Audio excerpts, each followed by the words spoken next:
untuk pembahasan soal intensif P3K tahun 2021 pada kompetensi manajerial. Oke, yuk kita simak pembahasan soal yang pertama.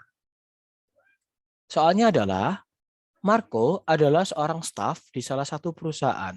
Suatu hari ada tamu datang ke kantor yang bertujuan untuk mencari atasan Marco. Namun yang bersangkutan ternyata belum tiba di kantor. Kantor Marco adalah area yang termasuk bebas dari asap rokok. Saat menunggu atasan tersebut tiba di kantor, ternyata sang tamu merokok dengan asiknya di ruang tunggu. Saat satpam menegurnya, tamu tersebut marah. Hal yang sebaiknya Marco lakukan mengetahui kejadian itu adalah A. Mengganti permen sebagai ganti dari rokok yang dihisapnya. B. Diam saja karena bukan termasuk urusannya. Yang C. Ikut mengingatkan bahwa area tersebut harus bebas dari asap rokok.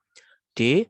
Mengajaknya mengobrol dan menemani tamu tersebut merokok. Ya, teman-teman, soal ini terkait dengan unsur komunikasi, yaitu indikatornya menyampaikan suatu informasi yang sensitif atau rumit dengan cara penyampaian dan bahasa yang tepat sehingga dapat dipahami dan diterima oleh pihak lain. Jadi, teman-teman jelas bahwa sesuai dengan indikator 31, yang sesuai adalah ya betul, opsi C.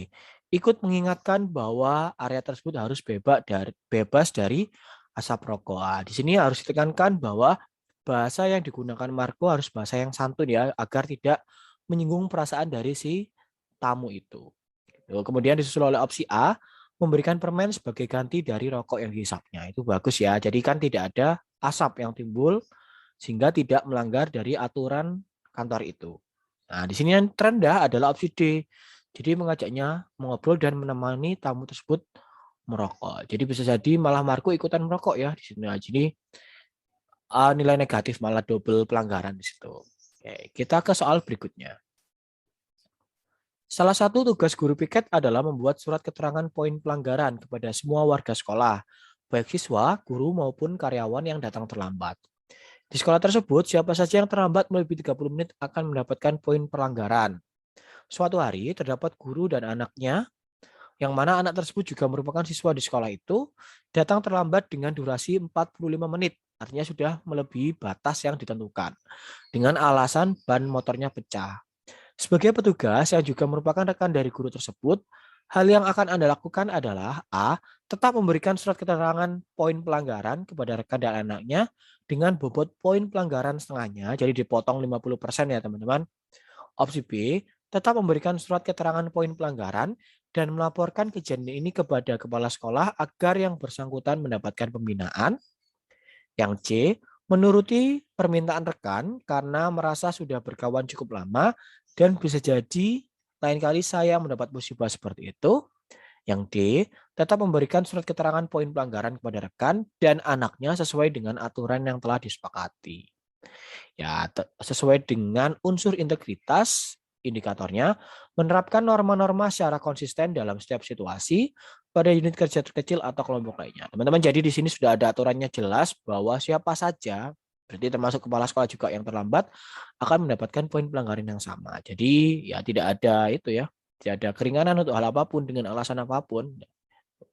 Jadi makanya jelas yang mendapatkan poin tertinggi di soal ini adalah opsi D. Tetap memberikan surat keterangan pada rekan dan anaknya sesuai dengan aturan yang telah ditetapkan atau telah disepakati.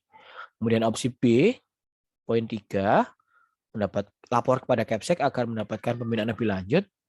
Dan yang mendapatkan poin terendah di sini adalah poin C. Nah, itu menuruti permintaan rekan, bisa saja itu. Jadi ada kepentingan di sini ya. Jadi harus dihindari kepentingan-kepentingan seperti itu. Oke, kita lanjut ke soal berikutnya. Soalnya adalah, saya adalah pegawai suatu badan usaha yang mengurusi perbaikan jalan. Suatu ketika, saya mengamati bahwa ada jalan yang sering dilewati oleh pengendara banyak yang berlubang. Hal yang akan saya lakukan adalah A. Memotret dan mengajukan pengusulan perbaikan jalan kepada perusahaan. Yang B. Berpura-pura tidak tahu karena Anda tahu bahwa perusahaan tidak akan segera memperbaikinya. Yang C. Mengumpulkan sumbangan untuk perbaikan jalan. Yang D. Memvideo jalan tersebut dan memviralkan melalui sosial media. Dengan demikian biasanya akan segera ditindaklanjuti.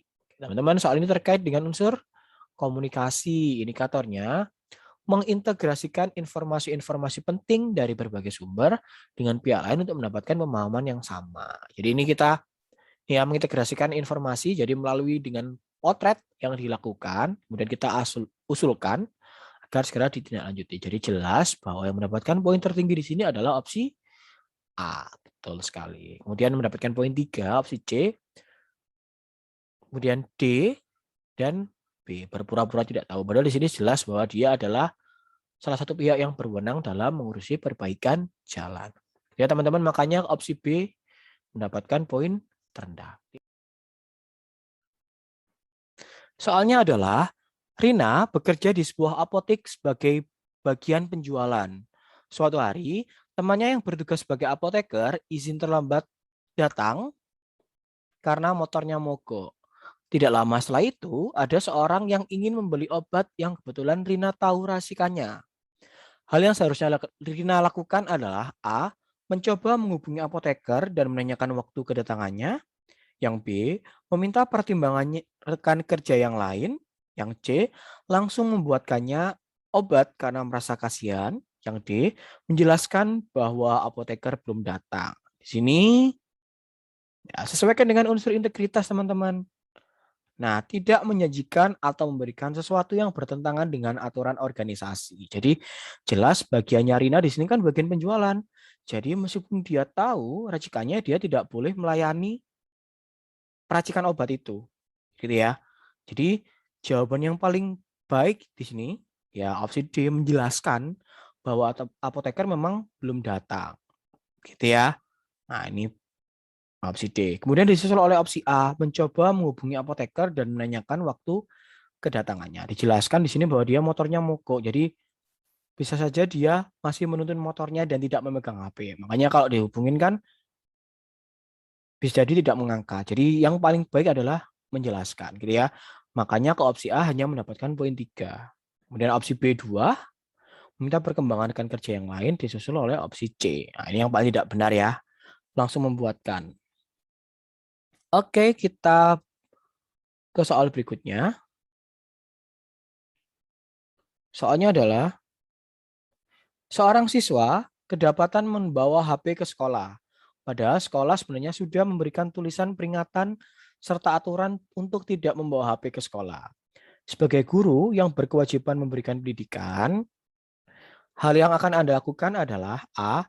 Merampas HP tersebut dan memanggil orang tua atau walinya agar ikut memberikan pembinaan kepada anaknya. Yang B. Menemui siswa yang membawa HP ke sekolah dan mengingatkan dirinya serta siswa yang lain agar tidak melakukan hal yang serupa. Nah, ini bisa mengingatkannya di depan kelas ya untuk opsi B. Yang C, mengingatkan siswa tersebut dan melaporkan kepada wali kelas atau guru BK agar memperoleh penanganan lebih lanjut. Yang D, memanggil dan menasihati siswa tersebut agar tidak membawa HP di kemudian hari. Nah, sesuaikan dengan unsur pengembangan diri teman-teman, yaitu melaksanakan peraturan kode etik organisasi dalam lingkungan kerja sehari-hari pada tatanan individu. Jadi jelas di sini kan setiap guru punya kewenangannya masing-masing ya. Jadi mungkin dalam suatu rapat kan sudah dijelaskan bahwa nanti kalau ada sesuatu bisa langsung dilaporkan ke wali kelas atau BK agar memperoleh penanganan lebih lanjut. Nah, jadi jelas di sini opsi C yang mendapatkan poin tertinggi. Karena wewenang BK biasanya bisa memberikan poin pelanggaran atau apapun nanti biar BK yang lebih tahu teknisnya. Gitu ya teman-teman. Dan opsi D, poin 3 dan seterusnya. Gitu. Oke, soal berikutnya. Dinda adalah seorang dokter yang juga membuka praktik di rumah setelah selesai dinas dari rumah sakit Bina Rahayu. Suatu hari datang pasien lama yang penyakitnya kambuh lagi. Akibat akibat tidak menaati saran-saran yang ia berikan padanya pada pengobatan sebelumnya. Hal yang sebaiknya dokter Dinda lakukan adalah A. Menanganinya sesuai prosedur yang berlaku. Yang B. Menanganinya sesuai prosedur yang berlaku dan lebih menekankan lagi tentang saran yang harus dilakukan. Yang C. Menanganinya sesuai prosedur yang berlaku dan menanyakan padanya tidak menjalankan saran yang diberikan sebelumnya. Yang D. Menyarankannya untuk memeriksakan diri ke dokter yang lain. Oh iya, di sini akibat lalai ya ini, bukan lali, mohon maaf, tipe. Jadi di sini jawabannya sesuaikan dengan unsur pelayanan publik, itu menyelesaikan masalah dengan tepat tanpa bersikap membela diri dalam kapasitas sebagai pelaksana publik. Nah, jadi jelas yang mendapatkan poin tertinggi adalah opsi B, menanganinya sesuai dengan prosedur dan menekankan lagi tentang saran yang harus dilakukannya. Jadi diingatkan lagi sesuai dengan saran sebelumnya gimana nanti lakukan seperti itu. Jadi ditekankan lagi saran-saran yang harus dilakukan agar tidak lalai. Jadi seperti sebelumnya. Dan opsi C, menangannya sesuai prosedur dan menanyakannya kenapa tidak menjalankan saran yang ingin diberikan sebelumnya. Dan opsi A disusul oleh opsi D. Ini opsi D yang paling ekstrim ya, disuruh periksa ke dokter yang lain saja. Soalnya adalah Rina bekerja di sebuah apotek sebagai bagian penjualan.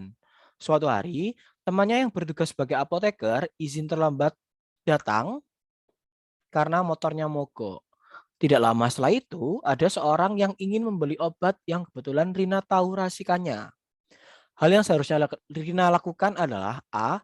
Mencoba menghubungi apoteker dan menanyakan waktu kedatangannya. Yang B. Meminta pertimbangannya rekan kerja yang lain.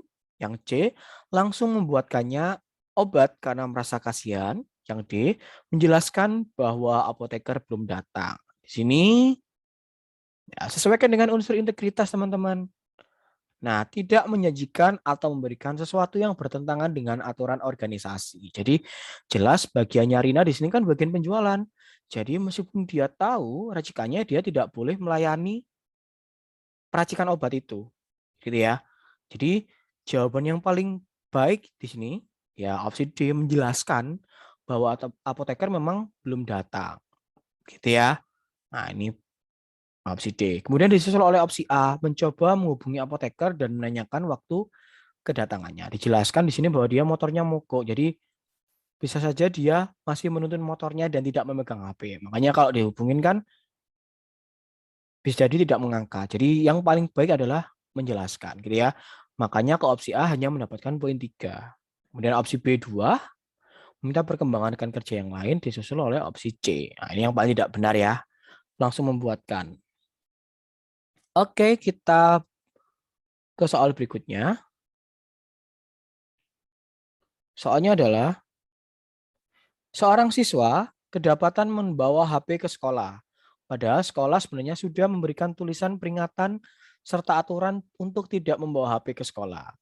Sebagai guru yang berkewajiban memberikan pendidikan, hal yang akan Anda lakukan adalah A. Merampas HP tersebut dan memanggil orang tua atau walinya agar ikut memberikan pembinaan kepada anaknya. Yang B.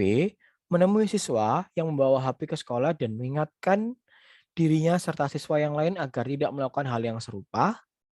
Nah, ini bisa mengingatkannya di depan kelas ya untuk opsi B. Yang C, mengingatkan siswa tersebut dan melaporkan kepada wali kelas atau guru BK agar memperoleh penanganan lebih lanjut. Yang D, memanggil dan menasihati siswa tersebut agar tidak membawa HP di kemudian hari. Nah, sesuaikan dengan unsur pengembangan diri teman-teman, yaitu melaksanakan peraturan kode etik organisasi dalam lingkungan kerja sehari-hari pada tatanan individu. Jadi jelas di sini kan setiap guru punya kewenangannya masing-masing ya. Jadi mungkin dalam suatu rapat kan sudah dijelaskan bahwa nanti kalau ada sesuatu bisa langsung dilaporkan ke wali kelas atau BK agar memperoleh penanganan lebih lanjut. Nah, jadi jelas di sini opsi C yang mendapatkan poin tertinggi. Karena wewenang BK biasanya bisa memberikan poin pelanggaran atau apapun nanti biar BK yang lebih tahu teknisnya. Gitu ya teman-teman. Kemudian opsi D, poin 3 dan seterusnya. Gitu. Oke, soal berikutnya. Dinda adalah seorang dokter yang juga membuka praktik di rumah selesai dinas dari Rumah Sakit Bina Rahayu. Suatu hari datang pasien lama yang penyakitnya kambuh lagi. Akibat akibat tidak menaati saran-saran yang ia berikan padanya pada pengobatan sebelumnya. Hal yang sebaiknya dokter Dinda lakukan adalah A. Menanganinya sesuai prosedur yang berlaku. Yang B. Menanganinya sesuai prosedur yang berlaku dan lebih menekankan lagi tentang saran yang harus dilakukan. Yang C. Menanganinya sesuai prosedur yang berlaku dan menanyakan padanya tidak menjalankan saran yang diberikan sebelumnya. Yang D. Menyarankannya untuk memeriksakan diri ke dokter yang lain. Oh iya, di sini akibat lalai ya ini, bukan lali, mohon maaf Tipo. Jadi di sini jawabannya sesuaikan dengan unsur pelayanan publik. Itu menyelesaikan masalah dengan tepat tanpa bersikap membela diri dalam kapasitas sebagai pelaksana publik. Nah, jadi jelas yang mendapatkan poin tertinggi adalah opsi B, menanganinya sesuai dengan prosedur dan menekankan lagi tentang saran yang harus dilakukannya. Jadi diingatkan lagi sesuai dengan saran sebelumnya gimana nanti lakukan seperti itu. Jadi ditekankan lagi saran-saran yang harus dilakukan agar tidak lalai. Jadi seperti sebelumnya. Dan opsi C, menangannya sesuai prosedur dan menanyakannya kenapa tidak menjalankan saran yang ingin diberikan sebelumnya. Dan opsi A disusul oleh opsi D. Ini opsi D yang paling ekstrim ya, disuruh periksa ke dokter yang lain saja. Gitu ya. Oke, sekian penjelasan yang saya berikan. Terima kasih.